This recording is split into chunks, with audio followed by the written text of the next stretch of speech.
राम राम मित्रांनो, मी तुमचा पोपटराव. तर मित्रांनो, परवा दिवशी किस्सा असा झाला की माझ्या एका मित्राने ना मला धाब्यावर जेवायला नेलं.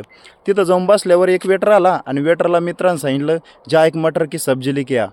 ते जस्ट गेलं 4-5 मिनिटांनं मटणाची भाजी घेऊन आलं. आता मटणाची भाजी तर आपण खात नाही. मैं म्हटलं, "क्या रे तेरी कानपुर लाइन बंद है क्या? ये भाजी उठा और जाके पानी लेके आ." ते म्हणतात, "सर हमारी नानी तो गुजर गई." अरे म्हटलं, "तेरी नानी का हम क्या करेंगे? हमारी भी गुजर गई, किसकी रहने को आई?" मग म्हटलं, जाके रोट्या लेके आ." ते म्हणतात, "सर गोट्या तो छुट्टी पे है, छोट्या चलेंगा." आईला म्या म्हटलं, खरंच याच्या कानपूरच्या रस्त्यामध्ये जरा गड्डे आहे बरं का, आवाज जरा आदळत आदळत जातो तिथपर्यंत. म्हणला, "गोट्या नाही तर छोट्या दोन्हीतून एक घेऊन ये." मग कवाच्या कवा छोट्या आला.